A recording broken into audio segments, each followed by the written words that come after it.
You're tuning into Black and White Sports on YouTube. The no-holds-barred truth on sports.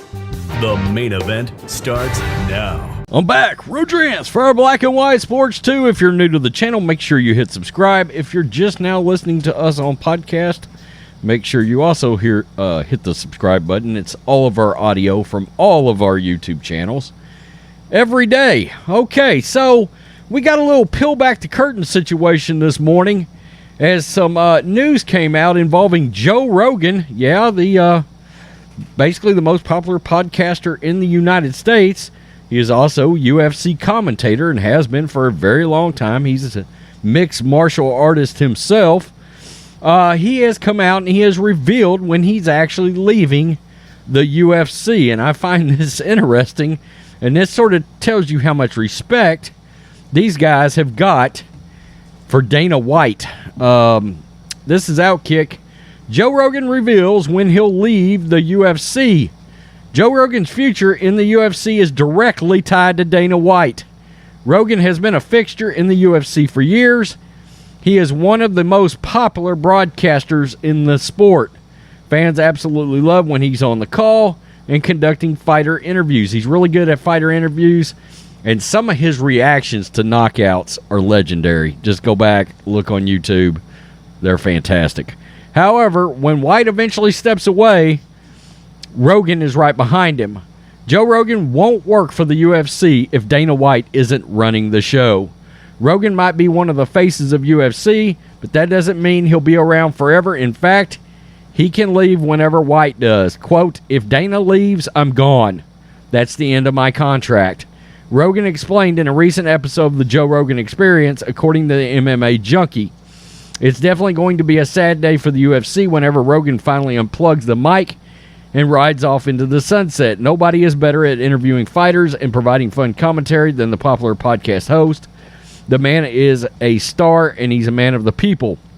Having said that, it makes sense that his fate would be tied to White's. The pair has been working together for more than 2 decades. Does Rogan really want to work with an entirely new group of people? Clearly, the answer is no. He has a ton of money, and he's ready to go whenever White does. Until then, he will continue to dominate the call for UFC. And I can't say I blame him. I mean, the guys seem to love Dana White. You hear a lot of fighters go to bat for Dana White.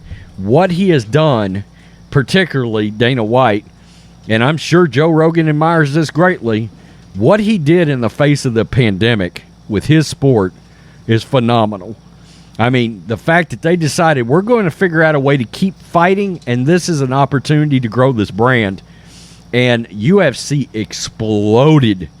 I did a video on that probably over a year ago, but the increases in the percentages of business and reach they made were astonishing. Why? Because Dana seized the opportunity to be the only sport that was on. While everything else was shut down, scared of the pandemic, Dana White said, no, this is an opportunity. We're going to keep fighting because we're the only thing people can watch right now.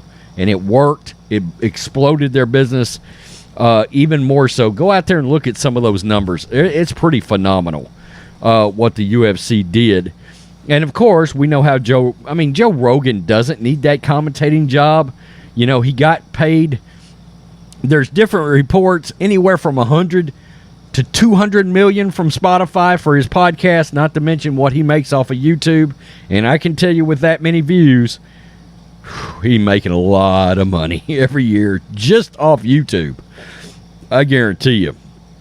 So, tell me what you think, Black and White Sports supporters. Peace. I'm out. Till next time.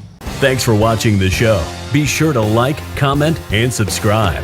Be sure to tune in next time on Black and White Sports.